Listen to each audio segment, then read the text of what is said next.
Hello students, तो अब इस पार्ट में हम देख रहे हैं टीआईआर थ्रू प्रिज्म।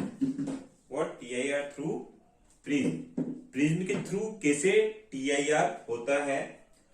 ओके, और सेकंड हम इनको क्या नेम बोलते हैं। एक्चुअली ये right angle isosceles triangular prism होते हैं और ये स्पेशल टाइप की डिजाइन होती है इनकी। तो इसमें ध्यान रखें हमेशा 1 डिग्री 1 एंगल 90 डिग्री होता है, रिमेनिंग 45 डिग्री होते हैं। इसको 3 केसेस में आपको डिफरेंट बताऊंगा और इनके यूजेस भी हमें देखना है कि कहां पर हम इनके यूजेस करते हैं। ये कुछ स्पेशल टाइप की डिवाइसेस हम डिजाइन करते हैं, ऑप्टिकल डिवाइस, उनमें हम इन प्रिज्म का यूज करते हैं। तो वेरी फर्स्ट ये है क्या, पहले वो देख लेते हैं। तो इसमें हम टीआईआर कैसे होता है वो भी समझेंगे और इनके रे डायग्राम क्या है। इनके रे डायग्राम बहुत इंपॉर्टेंट है, जो हमें कई बार एग्जामिनेशन में पूछे जाते हैं, बोर्ड एग्जामिनेशन में। तो क्या है, हेडिंग देख लेते हैं एक बार और। टोटली रिफ्लेक्टिंग प्रिज्म, इसमें टीआईआर हमें शो करने वाले प्रिज्म का देखना है। तो ये क्या है, right angle isosceles prism, one angle 45 degree, then 90 degree, then 45 degree. It mean total angle कितना होना चाहिए, 180 डिग्री। मीन एक ट्रायंगुलर प्रिज्म ही है और जिनमें वन एंगल क्या हो, 90 डिग्री, रिमेनिंग 45 डिग्री होना चाहिए। Prism is called totally reflecting prism. यही प्रिज्म हमें देखना है, ठीक है। दीज प्रिज्म में बी यूज इन 3 वेज। इनको हम 3 वेज से यूज कर सकते हैं, जिसमें सबसे पहला हमारा यूज आता है कि हम इस प्रिज्म को ऐसा रखें कि 90 डिग्री जो इंसिडेंट या ऑब्जेक्ट है, सपोज कीजिए हम ऑब्जेक्ट रख रहे हैं, ऑब्जेक्ट को 90 डिग्री वाला जो परपेंडिकुलर पार्ट है उसको फेस करे ऑब्जेक्ट। एक बार ऐसा प्रिज्म करेंगे, ऐसा रखेंगे कि जो 45 डिग्री एक एंगल को 45 डिग्री से रोटेट, 45 डिग्री वाले जो पार्ट है या पीक्यू पार्ट है उस पर ऑब्जेक्ट की लाइट पड़नी चाहिए। और थर्ड केस में हम डायरेक्ट जो 90 डिग्री जो 90 डिग्री वाली जो साइड्स हैं उस पर इंसिडेंट होना चाहिए। तो 3 कंडीशंस हमारे पास है। तो very first we are having this कि 90 डिग्री, तो इसको हमने वो नेम दिया है टू डेविएट ए रे थ्रू 90 डिग्री। 90 डिग्री से हम रे को डेविएट कराएंगे। देखिएगा बच्चों, यहां पर ऑब्जेक्ट है, ऑब्जेक्ट से एक रे हम अप साइड से ले लेते हैं, एक रे डाउन साइड से ले लेते हैं। तो डाउन साइड वाली यहां जाएंगी, स्ट्रेट लाइन आएंगी। यहां पर कोई भी लाइट रिफ्लेक्शन नहीं होगा। प्रिज्म में जब भी लाइट एंटर होती है, किससे बने हुए हैं बच्चों, ग्लास से बने हुए हैं। सपोज कीजिए ग्लास से बने हुए हैं, सभी ग्लास से ही हैं, ग्लास, ठीक है, ये ग्लास के ही बने हुए हैं। और रखे कहां हैं इनको, एयर में। ये ग्लास से है, एयर है यहां पर, राइट, एयर एंड एयर। तो देखिएगा, लाइट इज एंटरिंग परपेंडिकुलर। यहां पर नॉर्मल भी अगर ड्रॉ करूंगा तो ऐसे ही होगा। परपेंडिकुलरली जब भी लाइट एंटर होती है किसी one medium to another medium, तो रिफ्लेक्शन नहीं होता है। तो देखिए, लाइट डायरेक्ट स्ट्राइक होगी अदर साइड पर, आर क्यू साइड पर, ठीक है ना। तो एक डाउन साइड से भी अगर हमने रे ली तो ये भी किस पर होगी, आर क्यू साइड पर होगी।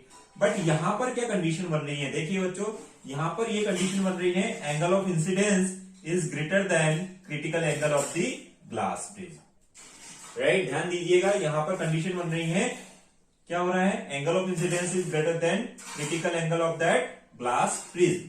तो यहां पर जो हो रहा है वो क्या हो रहा है, एक्चुअली TIR। समझ में आ गया बच्चों। इसलिए ये कहां पर रे आ गई है, ये 90 डिग्री से जस्ट ये रिफ्लेक्ट हो गई है। लेकिन यहां पर क्या हो रहा है, यहां पर TIR नहीं हो रहा। तो ये TIR is here no reflection, reflection भी नहीं हो रहा है क्योंकि बैंड लाइट नहीं हो रहा है, no reflection, no TIR। Clear हो रहा है बच्चों। इन सिमिलर मैनर अब ये देखिए, ऑब्जेक्ट ऐसा है तो इसकी इमेज हमें यहां पर मिल गई। तो ये क्या था, A, तो ये A' हो गया, ये B था तो ये B' हो गया। समझ में आ गया होगा, ये बहुत अच्छे से समझ में आ गया। इस टाइप के ये एंड पर ना तो रिफ्लेक्शन हो रहा है ना ही TIR हो रहा है, बट यहां पर ये 2 एंड्स पर TIR हो रहे हैं। क्यों हो रहा है, ये कंडीशन आप याद रखिएगा। तो आपको यही बताना है, directly when light is incidenting directly on PR part, then it is incidenting normally. Normally में जब इंसिडेंट होती है तो कोई भी रिफ्लेक्शन या TIR नहीं होगा। लेकिन ये एंड पर जैसे ही RQ एंड पर इंसिडेंट होती है, angle of incidence is greater than critical angle, और ये TIR टेक प्लेस, यहां पर TIR हो रहा है, ये दोनों केसेस में, ठीक है बच्चों। इस टाइप के जो प्रिज्म यूज होते हैं वो हम जो डिवाइस होती है पेरिस्कोप। पेरिस्कोप क्या होती है, शिप वगैरह में हमें वाटर के इनसाइड एनिमीज की सबमेरीन वगैरह फाइंड करने के लिए या आइसबर्ग वगैरह फाइंड करने के लिए डिवाइस यूज होती है, जिसको हम पेरिस्कोप बोलते हैं। तो पेरिस्कोप में हम इस टाइप के प्रिज्म का या इस टाइप के स्ट्रक्चर का यूज करते हैं। सेकेंड वाला देखते हैं, तो सेकेंड है to invert an image without deviation of rays. हम बिना डेविएशन के, विदाउट डेविएशन ऑफ रेज हम इन्वर्ट को, इमेज को इन्वर्ट करना चाहते हैं। मतलब हमारा ऑब्जेक्ट ऐसा रखा हुआ है, ए भी ऐसा रखा, लेकिन हम इमेज चाहते हैं इन्वर्टेड होकर। तो हम क्या रखें, हम प्रिज्म को इस टाइप से रखते हैं, जैसे हम ट्रायंगल को रखते हैं। इसका मीनिंग ये है 45 डिग्री से इंसिडेंट करवा, 45 वाली साइड जो है उससे इंसिडेंट करवाए और उससे ही आखिरी में क्या करवा दे, रिफ्लेक्ट करवा दे। समझ में आ गया बच्चों? तो देखिए जब हम इंसिडेंट करते हैं इस पर, तो यहाँ पर नॉर्मल ड्रॉ करना पड़ेगा। नॉर्मल ड्रॉ करेंगे तो यहाँ पर क्या हो रहा है, यहाँ पर बताइए क्या हो रहा है, यहाँ पर रिफ्रैक्शन हो रहा है, रिफ्रैक्शन। समझ में आ रहा होगा, यहाँ पर रिफ्रैक्शन, ये एंड पर भी, ये एंड पर भी। लेकिन यहाँ पर ये जो कंडीशन हो रही है, यहाँ पर क्या हो रहा है, TIR। क्यों TI हो रहा है यहाँ पर, क्योंकि angle of incidence is greater than critical angle of this glass prism. आगे बच्चों समझ में? फिर से यहाँ से इस एंड पर क्या हो रहा है, इस एंड पर फिर से रिफ्रैक्शन हो रहा है, रिफ्रैक्शन हो रहा है, ठीक है। और हमें जो देखिए ए अपसाइड था, तो ये ए किधर मिला, ये डाउन साइड मिला, ये तो ये डाउन साइड इन्वर्टेड इमेज कैसे मिल गई हमें, इमेज कैसे मिल गई बच्चों, इन्वर्टेड इमेज, इन्वर्टेड इमेज। आगे समझ में? विदाउट डेविएशन ऑफ रेज, ये इंटरनली हुआ डेविएशन, बट हमें जहां पर ऑब्जेक्ट रखा है उसकी इन्वर्टेड इमेज हमें ऐसे मिल जाएंगी। तो ये भी समझ में आ गया होगा बच्चों। यहां पर TIR हो रहा है, क्लियर है बच्चों? तो इस टाइप के जो हमें प्रिज्म यूज करना होता है, कौन सी डिवाइसेस में यूज करते हैं, वो हम बाइनोकुलर्स देखा है, कोई भी चीज को देखने के लिए दोनों ही लेंस का, दोनों ही आईज का यूज किया जाता है, और इस टाइप से थोड़ा सा चेंज करके देखा जाता है।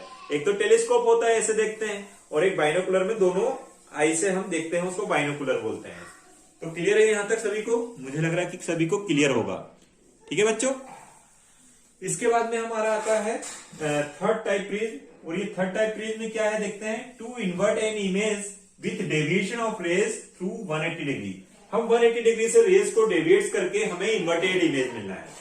ये कुछ डेविएशन के साथ में, कुछ डेविएशन के साथ में, डेविएशन के साथ में 180 डिग्री के साथ रोटेट होने के बाद में इन्वर्टेड इमेज अचीव करने के लिए कुछ डिवाइसेस में यूज होता है। हम यहाँ पर कोई पर्टिकुलर डिवाइस ना यूज करके, जिस भी डिवाइस में हमें रेस को डेविएट करके इन्वर्टेड इमेज अचीव करना होता है, वहां पर हम इसका यूज करते हैं। तो देखिएगा यहाँ पे फिर से मैंने AB ऑब्जेक्ट रखा। क्या नाम है ऑब्जेक्ट का? AB। एक रे डायरेक्ट नॉर्मली, देखिए नॉर्मली इंसिडेंट अगर इस पर होती है तो डेविएशन, यहाँ पर क्या नहीं होगा, रिफ्लेक्शन नहीं होगा। ये 2 रेज ले रहे हैं, एक अप साइड से एक डाउन साइड, क्या नहीं हो रहा है, रिफ्लेक्शन नहीं हो रहा है। लेकिन इन टू एंड्स पर एस और एच डेस बोल देता हूं, इन पर क्या हो रहा है, TIR हो रहा है। और TIR क्यों हो रहा होगा बच्चों? Angle of incidence is greater than critical angle of that glass prism. आ गया समझ में? अब यहां हमने देखा कि यहां पर भी 2 एंड्स हैं, तो जो एच डेस पर ये TIR हो रहा था, अब यहां पर H double dash, H triple dash पर भी क्या हो रहा है बच्चों, TIR हो रहा है। यहां पर भी क्या हो रहा होगा, angle of incidence is greater than critical angle. ये दोनों पॉइंट पर समझ में आ रहा होगा। इन दोनों पॉइंट पर TIR हो रहा है, इन दोनों पॉइंट पर TIR हो रहा है, लेकिन यहां पर ये दोनों पॉइंट पर कोई भी रिफ्लेक्शन नहीं हो रहा है, क्योंकि नॉर्मली लाइट इंसिडेंट हो रही है। नॉर्मली लाइट इंसिडेंट में मतलब डायरेक्ट जैसे स्ट्रेट लाइन में आती है वैसे की वैसे जाती है। देखिए ये इरेक्ट ऑब्जेक्ट था, ये इरेक्ट क्या था, ऑब्जेक्ट, और इमेज कैसे आ गई हमारी, इन्वर्टेड। तो हमारी कंडीशन फुलफिल हो गई। तो तीनों प्रिज्म से कैसे इमेज फॉर्मेशन हुआ, क्लियर हो गया बच्चों। इसमें हमने 90 डिग्री वाली साइड को फेस किया, इसमें हमने 145 डिग्री से इंसिडेंट किया और आउट 45 से किया। यहां पर हमने 45 डिग्री, दोनों 45 डिग्री वाली साइड्स को, साइड पर लाइट को इंसिडेंट किया, और इन्वर्टेड इमेज इसमें भी मिली, इन्वर्टेड इसमें भी मिली और इन्वर्टेड इसमें भी मिली। बट इसमें डिफरेंस क्या है, deviation of ray through 90 degree to invert an image without deviation of rays. तो विदाउट डेविएशन में फ्रंट में ही मिलना है, जैसे जिस लाइन में इंसिडेंट हो रही है उस लाइन में आगे जाके इन्वर्टेड इमेज मिलना है। और 180 डिग्री से डेविएट होकर जिस साइड ऑब्जेक्ट है उस साइड इमेज को मिलना है। तो आई थिंक तीनों डायग्राम बहुत अच्छे से क्लियर है। आई थिंक जितना मुझे लग रहा था उतना इजी मैंने आपको बना दिया है। सो आई थिंक यू अंडरस्टूड। अगर आपको ये वीडियो समझ में आता है तो लाइक कीजिए, सब्सक्राइब कीजिए, और दूसरे स्टूडेंट्स को जिनको ये टॉपिक समझ में नहीं आता है या डिफिकल्टी जा रही है तो उनको जरूर शेयर कीजिए। Thank you.